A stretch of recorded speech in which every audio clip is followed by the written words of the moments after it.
இந்த நாளில் நாம் சிறிது நேரம் தியானிக்கத்தக்கதாக தெரிந்து கொண்ட வேத பாடம் 1 கொரிந்தியர் 10 அதிகாரம் 12 வசனம் முதல் 14 முடிய. 1 கொரிந்தியர் 10 அதிகாரம் 12 வசனம் முதல். இப்படி இருக்க தன்னை நிற்கிறவன் என்று எண்ணுகிறவன் விழாதபடிக்கு எச்சரிக்கையா இருக்க கடவன். மனுஷருக்கு நேரிடுகிற சோதனையே அல்லாமல் வேறே சோதனை உங்களுக்கு நேரிடவில்லை. தேவன் உண்மையுள்ளவராய் இருக்கிறார். உங்கள் திராணிக்கு மேலாக நீங்கள் சோதிக்கப்படுகிறதற்கு அவர் இடம் கொடாமல் சோதனையை தாங்கத்தக்கதாக சோதனையோடு கூட அதற்கு தப்பிக்கொள்ளும்படியான போக்கையும் உண்டாக்குவார். ஆகையால் எனக்கு பிரியமானவர்களே, விக்கிரக ஆராதனைக்கு விலகி ஓடுங்கள்.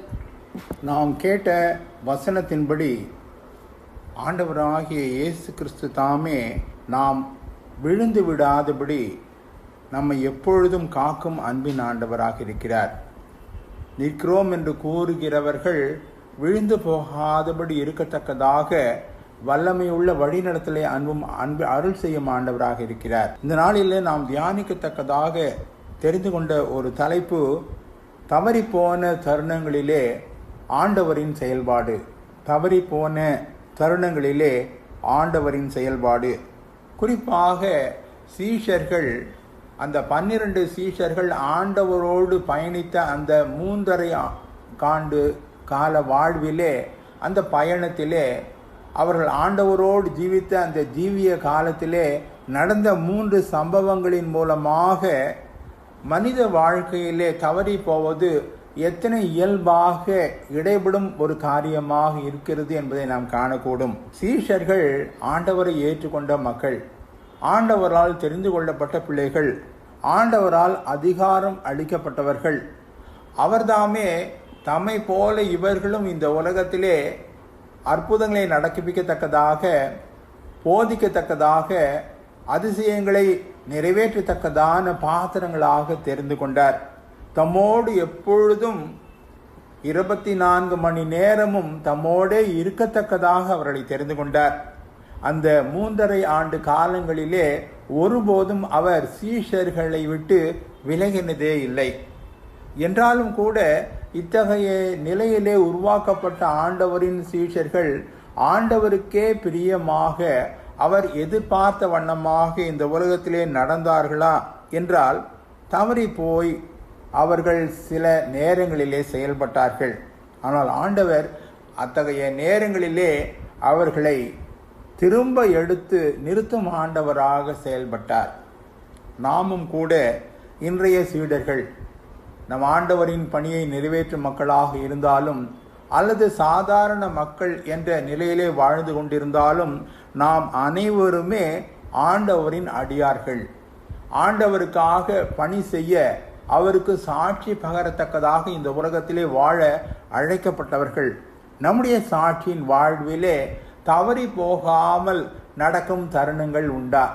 தவறி போகாமல் நான் ஆண்டவருக்கு பிரியமாய் நடக்கிறேன் என்று நம்மில் யாராவது கூற முடியுமா என்றால் அது சற்று கடினமான ஒரு கேள்வியாகும். பதிலையும் நம்மால் சொல்ல இயலாது. 3 நிலைகளிலே நாம் சீடர்களை குறித்து இந்த நாளிலே பார்க்க அன்போடு அழைக்கப்படுகிறோம். ஆண்டவராகிய சீடனாக இருக்கும் பொழுது நாம் அவர் பின்னாக நடக்க வேண்டும். ஆண்டவர் தம் பின்னாக வரத்தக்கதாக சீடர்களை அழைத்தார். ஆண்டவரின் பிள்ளைகள் என்றால் ஆண்டவரின் பின்னாக நடப்பதுதான் எளிதான காரியம், நன்மையான காரியம், மிக சரியான ஒரு காரியமாகும். ஒருவேளை சில தருணங்களிலே நாம் ஆண்டவரோடு இணைந்து அவரோடு இணையாக நடக்கும் தருணங்கள் சில நேரங்களில் உண்டு.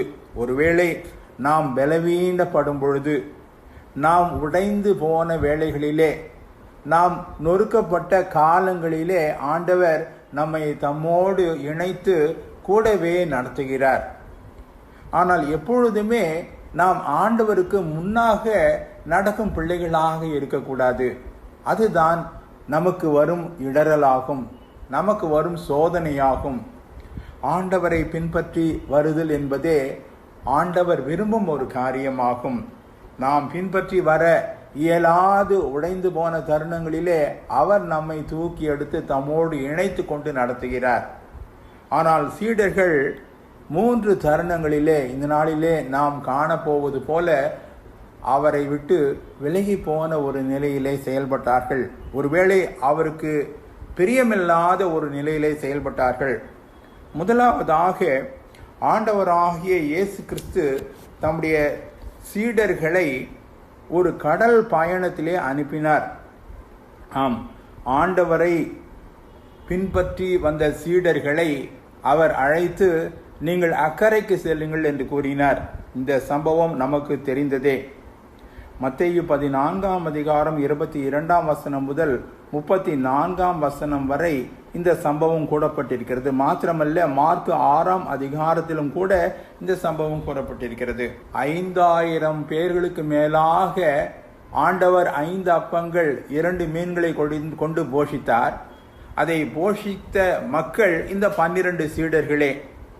மாலை வேளைக்கு பின் அந்த 5000 பேர் போஷிக்கப்பட்டார்கள். ஒருவேளை 5 மணி போல் ஆண்டவர் இவர்களை அனுப்பிவிட வேண்டும், இவர்களுக்கு உணவு கொடுங்கள் என்று கூறிய பொழுது சீடர்கள் 5 அப்பம் 2 மீனை கொண்டு வந்து அவரிடம் கொடுத்தார்கள். ஏறக்குறைய அவர்கள் 3 அல்லது 4 மணி நேரம் அந்த 5000 பேருக்கு பகிர்ந்தெடுக்க வேண்டும். அத்தனை நேரம் ஆயிருக்கக்கூடும். இரவு வேளை ஆயிற்று. அப்பொழுதுதான் ஆண்டவர் அவர்களை பார்த்து கூறினார், அக்கறைக்கு நீங்கள் போங்கள் என்றார். ஆண்டவர் கூறினார், நீங்கள் அக்கறைக்கு படகிலே ஏறி செல்லுங்கள் என்றார். ஆம், சீடர்கள் ஆண்டவருடைய வார்த்தையை கீழ்ப்படிந்து சென்றார்கள். ஆண்டவர் மலையின் மேல் ஏறி ஜெபம் பண்ண ஆரம்பித்தார். ஆம், நடந்த சம்பவம் நமக்கு தெரியும். நடுக்கடலிலே படவானது அலைகளினாலே அலைவுபட்டது. காற்று அடிக்க ஆரம்பித்தது. அலைகள் பெரிதாக படவை தாக்க ஆரம்பித்தது. இந்த சீடர்கள் ஒருவேளை யோசித்திருக்கலாம், என்ன இவ்விதமான ஒரு சூழ்நிலை வந்துவிட்டதே, ஆண்டவருடைய வார்த்தைக்கு தானே கீழ்ப்படிந்தோம், ஆனால் நமக்கோ சூழ்நிலை மிகவும் மோசமாக இருக்கிறதே என்று எண்ணி இருக்கலாம். இதை அறிந்த ஆண்டவர் பார்த்து கொண்டிருக்கிறார். வேத வாக்கியத்தின்படி 4ஆம் ஜாமத்திலே, அதாவது காலை 3 மணி போல ஆண்டவர் இதை பார்த்து அவர் கடலின் மேல் நடந்து வந்தார். கடலின் மேல் நடக்கிறதை சீஷர்கள் கண்டபோது அவரை தம் ஆண்டவர் என்று அறிந்து கொள்ளாமல் ஆவேசம் என்று சொல்லி அலறினார்கள் என்று வேதம் கூறுகிறது. ஆண்டவரை ஆவேசம், அதாவது ஆவி என்று கூறி, ஏதோ ஆவி கடலின் மேல் நடக்கிறது, இந்த கொந்தளிக்கும் கடலின் மேல் கொந்தளிக்கும் கடலின் மத்தியிலே ஆவி வேறு நம்மை பயப்படுத்துகிறது என்று அலற ஆரம்பித்தார்கள், சத்தம் போட ஆரம்பித்தார்கள். ஆண்டவர் அவர்களோடு பேசினார். இந்த சம்பவம் நாம் அறிந்ததே. ஆம், இந்த சம்பவத்தின்படி ஆண்டவர் கொந்தளிக்கும் கடலின் மேல் நடந்து வந்தார். ஆண்டவர் தண்ணீரின் மேல் நடந்து வந்தார். அலைகள் பெரிதாக கிளம்பொழுது அவைகளுக்கு மேலாக நடந்து வந்தார். அவ்விதம் தான் வேதம் கூறுகிறது. கடல் கொந்தளித்து கொண்டிருக்கும் பொழுதே கொந்தளிப்பின் மத்தியிலே ஆண்டவர் நடந்து வந்தார். ஒருவேளை ஆண்டவர் இந்த கடலை 2ஆக பிரித்திருக்கலாம், அந்த செங்கடலை போல, அல்லது யோர்தானை பிரிப்பது போல பிரித்து நடந்திருக்கலாம். ஆனால் அவ்விதமாக நடைபெறவில்லை. மாறாக அந்த கொந்தளிக்கும் கடலின் மேல் நடக்க ஆரம்பித்தார். கொந்தளிக்கும் படவை நோக்கி, அலைவுபட்ட படவை நோக்கி நடந்து கொண்டு வந்தார். சீஷர்கள் சத்தம் போட்டு அலறினார்கள். அப்பொழுது ஆண்டவர் அவர்களை பேர் சொல்லி கூப்பிட்டு நான் தான் என்றார். அப்பொழுது பேதுரு அப்போஸ்தலன் ஆண்டவரிடம் கேட்டான், ஆண்டவரே, நீரே ஆனால், ஆண்டவராகிய இயேசுவே, தேவகுமாரனாகிய கடவுளே, நீரே ஆனால் நான் கடலின் மேல் நடந்து உம்மண்டை வர நீர் உத்தரவு கொடும் என்றான். ஆண்டவர் உத்தரவு கொடுத்தார். கடலின் மேல் நடக்க ஆரம்பித்தவன், அப்படித்தான் வேதம் கூறுகிறது, ஆண்டவரை பார்த்து நடக்க ஆரம்பித்தவன் அலைகளை பார்த்த பொழுது விழ ஆரம்பித்தான். அந்த தண்ணீரிலே மூழ்க ஆரம்பித்தான். நாம் அறிந்தபடி ஆண்டவரே ரட்சியும் என்று கூப்பிட்டான். ஆண்டவரே ரட்சியும் என்று கூப்பிட்டான். அவர் அற்ப விசுவாசியை ஏன் சந்தேகப்பட்டா என்று அவன் கரத்தை பிடித்து தூக்கி அவனை நடக்க செய்தார். நம்முடைய வாழ்விலும் கூட ஆண்டவருடைய வார்த்தைகளை கேட்டு நாம் இந்த உலகத்திலே பயணிக்கும் பொழுது அந்த பயணத்திலே மிக அமைதியாக, மிக எளிதாக, மிக பவ்யமாக ஒருவேளை நாம் நம்முடைய பயணத்தை மேற்கொள்ள ஆண்டவர் கிருபை செய்வார் என்றால் அதுதான் இல்லை. நம்முடைய வாழ்க்கை பயணத்திலே அது அன்றாட பயணமானாலும் சரி, அல்லது வெவ்வேறு நிலையிலே நம்முடைய வாழ்வின் பயணங்களானாலும் சரி, அலைகள் உண்டு. மாத்திரமல்ல, சுழல் காற்று உண்டு. நாம் மடிந்து போவோமோ என்ற நிலையிலே தள்ளப்பட்ட நேரங்கள் உண்டு. ஆனால் ஒன்று நிச்சயம், நம்மை பயணிக்க செய்கிறவர் ஆண்டவராகிய இயேசு கிறிஸ்து. ஆண்டவராகிய இயேசு கிறிஸ்து தான் நம்மை அனுப்பியிருக்கிறார். ஆகவே நாம் கவலைப்பட தேவையில்லை. நாம் கவலைப்படவே தேவையில்லை. ஆம், கவலைப்படாமல் ஆண்டவர் வார்த்தைக்கு கீழ்ப்படிந்து நாம் அந்த அலைவுபடும் அலைகளில் அகப்பட்டு அந்த காற்றினால் அலை அடித்து அந்த படவை மென்மேலும் ஒன்றுமில்லாமல் செய்த அந்த சூழலிலும் கூட நாம் கவலைப்பட தேவையில்லை. ஆண்டவர் நம்மண்டை வருகிறார், நம்மை நோக்கி வருகிறார். நாம் தான் அநேக தருணங்களிலே ஆவேசம் அல்லது இது வேறு யாரோ என்று ஒருவேளை சொல்லும் நிலையிலே வாழ்ந்து கொண்டிருக்கிறோம். ஆனால் ஆண்டவர் நான் தான் என்று கூறுகிறார். அந்த சத்தம் கேட்கும் நிலையிலே நம் வாழ்க்கை காணப்படும் பொழுது பேதுருவை போல நாம் யோசித்தாலும் அதை நிறைவேற்றுகிறார். கடலின் மேல் நடக்க ஆண்டவரே என்னை வழி நடத்தும் என்றாலும் கூட அதையும் அவர் செயல்படுத்த வல்லமையுள்ள ஆண்டவராக இருக்கிறார். ஆனால் இவைகளின் மத்தியிலே நம்முடைய பார்வை ஆண்டவராகிய இயேசு கிறிஸ்துவையே நோக்கி இருக்க வேண்டும். ஒருவேளை அதை விட்டு நாம் இந்த உலகத்தை பார்ப்போமானால், அல்லது நம்மை பார்ப்போமானால், அல்லது நம் சூழ்நிலையை பார்ப்போமானால், அல்லது மற்றவர்கள் ஒருவேளை கூறுவதை பார்ப்போமானால், அல்லது மற்ற பல்வேறு விதமான காரியங்களால் நாம் ஈழ்கொண்டு போவோமானால், அந்த கடலிலே அமிழ்வது போல நாம் கூட இந்த உலகத்தின் பல்வேறு விதமான சோதனைகள் வேதனைகள் மத்தியிலே அமிழ்ந்து போகக்கூடும். மாறாக ஆண்டவராகிய இயேசு கிறிஸ்துவையே நோக்கின பிள்ளைகளாக நாம் பயணிப்போமானால், ஆண்டவராகிய இயேசு கிறிஸ்து அவர் அற்புதமாய் நம்மை அந்த சூழ்நிலைக்கு மேலாக வழிநடத்த, அன்பாய் ஆசீர்வதித்து நம்மை இந்த உலகத்துக்கு சாட்சியாக உழைக்க பிழைக்க கிருபை செய்கிறார். விசுவாசம் தேவை. அந்த நாளிலே அந்த பேதுரு அப்போஸ்தலன் விசுவாசத்தில் குறைந்து போனான். ஏனென்றால் உலகத்தை பார்த்தது நிமித்தம், உலகத்திலே சூழ்ந்த அந்த அலைகளை பார்த்தது நிமித்தம், காற்றினால் அலைவுபட்ட அந்த நிலையை பார்த்தது நிமித்தம் ஆண்டவரை பார்க்க மறந்தான். அவன் அமிழ ஆரம்பித்தான். நாம் இந்த உலக வாழ்விலே ஒருபோதும் அவிதமான நம் பார்வையை ஆண்டவரை விட்டு சிதறாமல் அவரையே பார்ப்போமானால், ஆண்டவர் நன்மையான வழிநடத்துதலை, அவர் வார்த்தைக்கு கீழ்ப்படியும் மக்களுக்கான அன்பின் வழிநடத்துதலை நமக்கு அருள் செய்ய வல்லவராக இருக்கிறார். இரண்டாவதாக, இந்த சீடர்களுக்கு நேரிட்ட ஒரு பிரச்சனை, அவர்கள் ஆண்டவருக்கு முன்னாக செல்ல முயற்சித்தார்கள். ஆண்டவருக்கு முன்பாக செல்ல முயற்சித்தார்கள். இந்த சம்பவத்தை குறித்து மத்தேயு 16ஆம் அதிகாரம் 21ஆம் வசனம் முதல் 28ஆம் வசனம் வரை விளக்கமாக கூறப்பட்டுள்ளது. ஆண்டவர் தம்முடைய சிலுவை மரணத்தை குறித்து பேச ஆரம்பித்தார். தம்முடைய சிலுவை மரணத்தை குறித்து எவ்விதமாக பாடுகளை அனுபவிக்க போகிறார், எவ்விதமாக அவர் கேவலப்படுத்த போகிறார், எவ்விதமாக அவர் இந்த உலக மக்கள் அவரை அதிகமாக அவரை பல்வேறு சூழலிலே குறைவுபடுத்த போகிறார்கள் என்பதை குறித்து பேச ஆரம்பித்தார். சற்று முன்தான் ஆண்டவராகிய இயேசு கிறிஸ்துவை நீ தேவனுடைய குமாரன் என்று சொன்ன அந்த பேதுரு தான். அதனால் ஆண்டவராகிய இயேசு கிறிஸ்து தாமே அவனை நோக்கி, இது மாம்சமும் இரத்தமும் உனக்கு வெளிப்படுத்தாத ஒரு காரியம், பரலோகத்தில் இருக்கிற என் பிதாவே இதை உனக்கு வெளிப்படுத்தினார் என்று பாராட்டப்பட்ட அந்த பேதுரு ஆண்டவரை தனியே அழைத்து கொண்டு போய், ஆண்டவரே இது உமக்கு நேரிடக்கூடாது, இது உமக்கு சம்பவிப்பதில்லை என்று சற்று கடினமான வார்த்தையிலே கூறப்பட்டுள்ளது.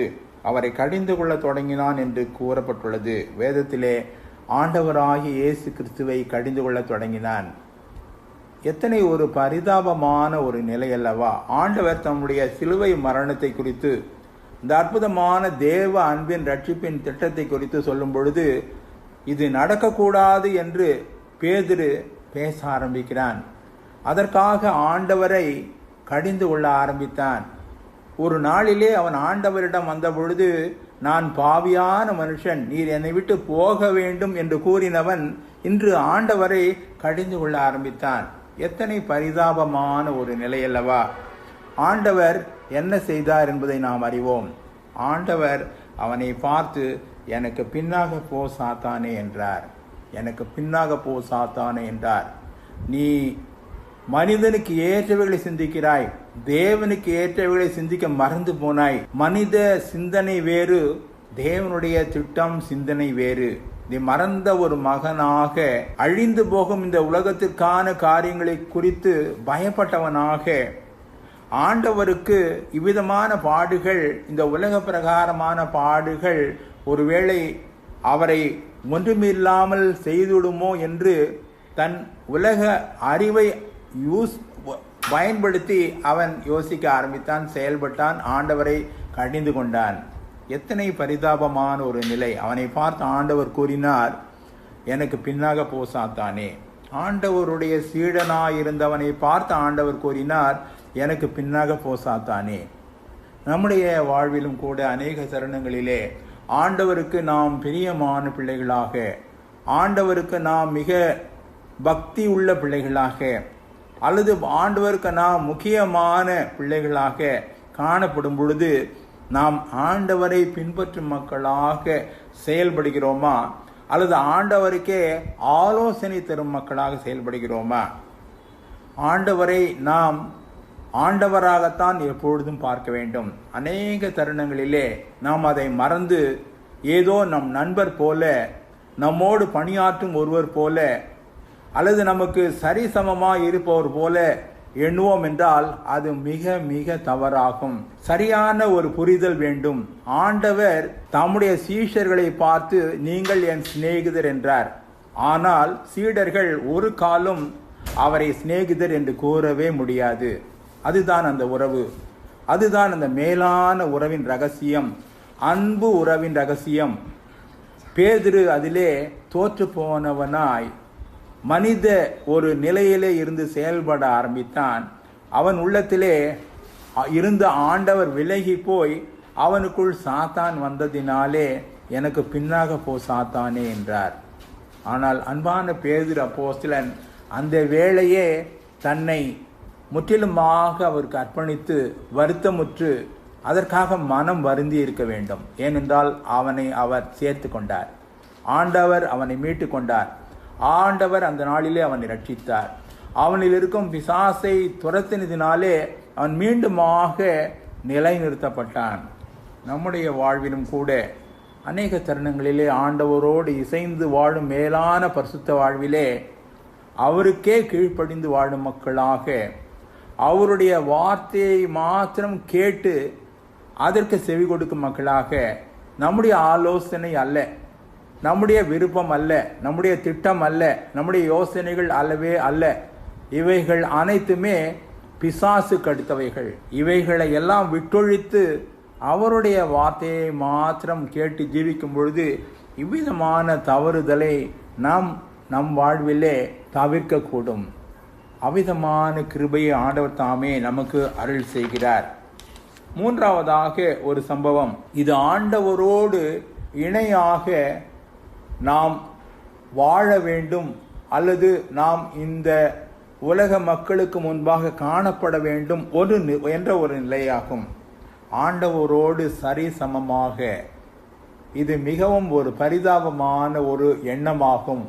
எத்தனை பெரிய ஊழியக்காரராக இருந்தாலும் சரி, எத்தனை பெரிய சீஷராக இருந்தாலும் சரி, எத்தனையாய் ஆண்டவரை நேசித்தாலும் சரி, நம்முடைய விருப்பப்படி ஆண்டவரை நாம் நம்மோடு இணைத்து கொள்ள முடியவே முடியாது என்பதற்கு ஆதாரமாக இந்த சம்பவம் வேதத்தில் கூறப்பட்டுள்ளது.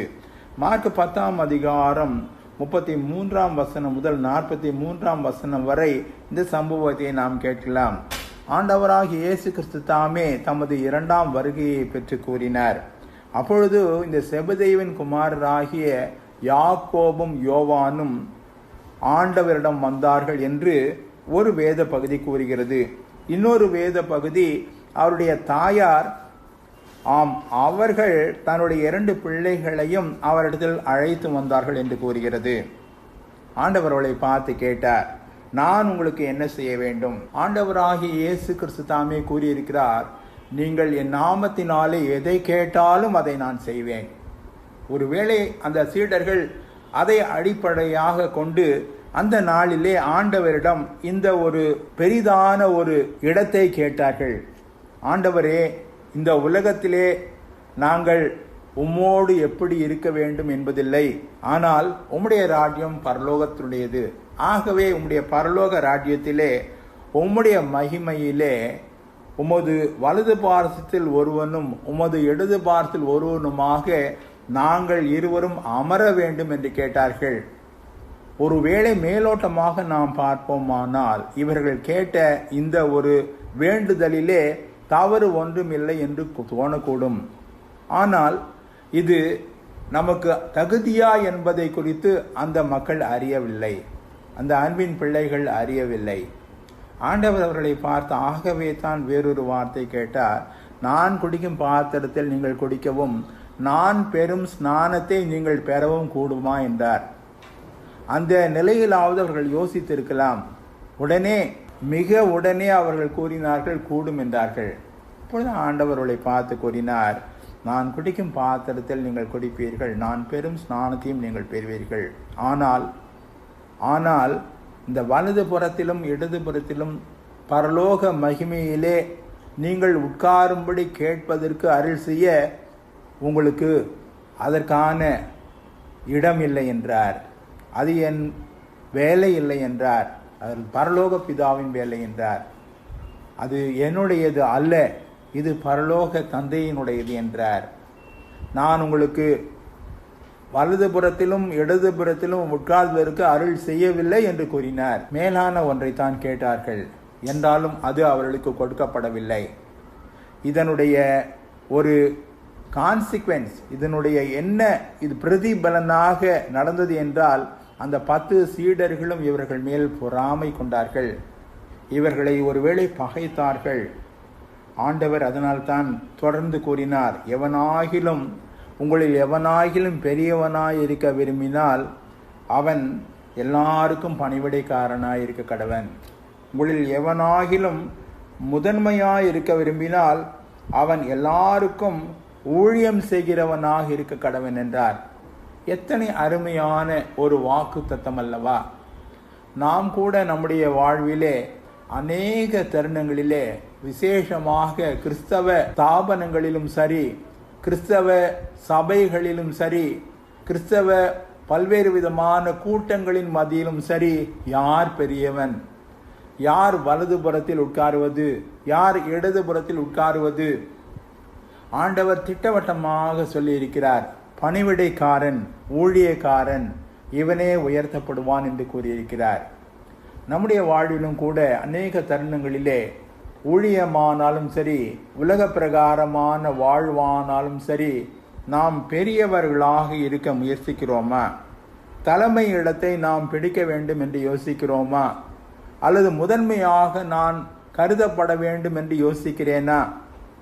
ஆண்டவர் மிக திட்டவட்டமாக கூறுகிறார், பணிவிடைக்காரனாக மாறு, நீ ஊழியம் செய்பவனாக, அங்கு இருக்கும் அனைத்து மக்களுக்கும் ஊழியம் செய்பவன் என்றால் வேலைக்காரனாக வேலை செய் என்கிறார். எத்தனை அருமையான ஒரு கிறிஸ்தவ கோட்பாடு அல்லவா!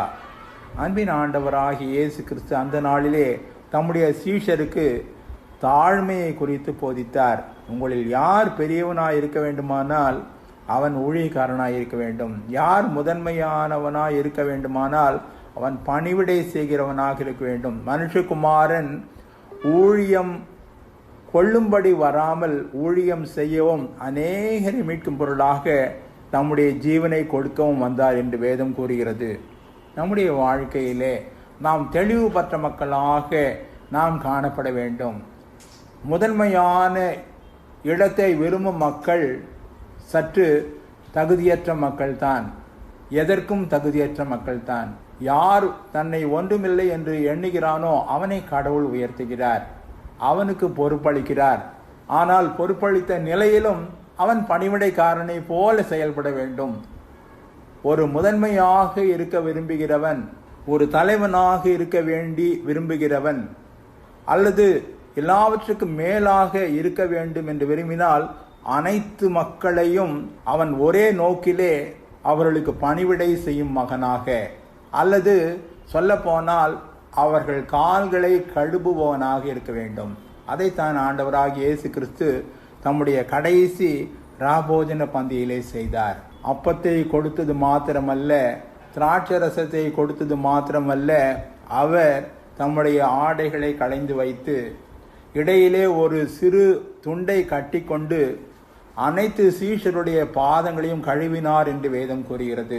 தாழ்மையின் ஒரு மகத்துவத்தை அந்த நாளிலே ஆண்டவர் காண்பித்தார். யாருக்கென்றால் நமக்குத்தான், எனக்கு காண்பித்தார், நமக்கு காண்பித்தார், கிறிஸ்தவ மக்களுக்கு காண்பித்தார், கிறிஸ்தவ தலைவர்களுக்கு காண்பித்தார், கிறிஸ்தவ போதர்களுக்கு காண்பித்தார். கிறிஸ்தவத்திலே யார் மேலாக வர வேண்டும் என்று எண்ணுகிறார்களோ அவர்களுக்கு காண்பித்தார். ஆண்டவர் தாமே அந்த கிருபையை அருள் செய்கிறார். மனிதனால் இது கூடாதுதான். ஆண்டவரோடு இசைந்த வாழ்விலே, ஆண்டவரை பின்பற்றி வாழும் வாழ்விலே, ஆண்டவருக்காக உழைக்கும் பிழைக்கும் வாழ்விலே, ஆண்டவரை மகிமைப்படுத்தி வாழும் வாழ்விலே நாம் எவ்விதமாக காணப்படுகிறோம்? ஒருவேளை பேதுருவை போல உலகை பார்த்து நாம் அவிசுவாசம் உள்ளவர்களாய் போகிறோமா? அல்லது ஆண்டவருக்கே அறிவுரை சொல்லி நாம் நம்மில் பிசாசை வாசம் செய்யும் வாசஸ்தலமாக நம்மை மாற்றிக்கொள்கிறோமா? அல்லது அந்த இரு சீடர்களை போல மேலானதை விரும்பி ஆண்டவர் கூறுவது போல நீங்கள் பணிவிடைக்காரராக மாற வேண்டும் என்ற ஒரு வழிநடத்துதலுக்கு நேராக நாம் வழிநடத்தப்படுகிறோமா? சிந்திக்க அன்போடு அழைக்கப்படுகிறோம். நாம் கிறிஸ்தவ மக்களாக ஆண்டவருக்கு சாட்சிகளாக வாழ வேண்டுமானால் விசுவாசத்தோடு செயல்படுவோம். ஆண்டவர் சொல்லை மாத்திரம் கேட்பவர்களாக, கேள்வி கேட்காமல் அதற்கு கீழ்ப்படிப்பவர்களாக செயல்படுவோம். மாத்திரமல்ல, நாம் கேட்டபடி மேலானவைகள் அல்ல, ஆண்டவரே உம்முடைய பாதத்திலே ஒரு இடம் வேண்டும், உம்முடைய பாத படியிலே எனக்கு ஒரு இடம் வேண்டும் என்று கேட்கும் மக்களாக நாம் காணப்படும் பொழுது அதையே ஆண்டவர் நமக்கு ஆசீர்வாதமாக மாற்றி தருகிறார். நம் ஒவ்வொருவரையும் ஒரு மேலான நோக்கத்தோடு ஒரு அழைத்திருக்கிறார். அவருக்கென்று இந்த உலகத்திலே சாட்சி பெறும் மக்களாக அவருடைய மகத்துவமான மேலான அந்த போதனைகளை நாம் கைக்கொள்ளும் மக்களாக இந்த உலகத்துக்கு சாட்சியாக வாழத்தக்கதாக அழைத்திருக்கிறார். ஆண்டவராகிய இயேசு கிறிஸ்து தாமே அந்த மேலான சாட்சியின் வாழ்வை நமக்கு அளித்து தம்முடைய நாமத்தை மகிமைப்படுத்துவாராக. ஆமேன். அன்பின் பரமபிதாவே, உம்மை நன்றியோடு துதிக்கிறோம், ஸ்தோத்திரிக்கிறோம். அப்பா, எங்களை முற்றிலுமாக தாழ்த்தி உம்முடைய பரிசுத்த பாதத்திலே வழிகிறோம். சூழ்நிலை எதுவானாலும் எப்பொழுது நாங்கள் உம்மை நோக்கி பார்க்க விசுவாசத்தை தாரும். எவ்விதமான நேரங்களிலும் அன்பின் ஆண்டவரே, நாங்கள் உமக்கு முன்னாக செல்லாமல், உமக்கு ஆலோசனைக்காரராக செயல்படாமல், உம் வார்த்தைக்கு கீழ்ப்படிந்து வாழும் வாழ்வை எங்களுக்கு கிருபையாய் தந்தருளும். எக்காலத்திலும் நாங்கள் முதன்மையான மக்களாக இந்த உலகத்திலே வாழ விரும்பாமல் எல்லாருக்கும் பணிவிடை செய்யத்தக்கதாக உம்மை போல் ஆண்டவரை எங்களை தாழ்த்தி, முற்றிலுமாக தாழ்த்தி உம்மை உயர்த்த எங்கள் வாழ்வை நீர் பொறுப்பேற்றுக் கொள்ளும். எங்கள் அன்பின் ஆண்டவர் இயேசு கிறிஸ்துவின் பாதமணிந்து மன்றாடுகிறோம். எங்கள் அன்பின் பரமபிதாவே. ஆமேன்.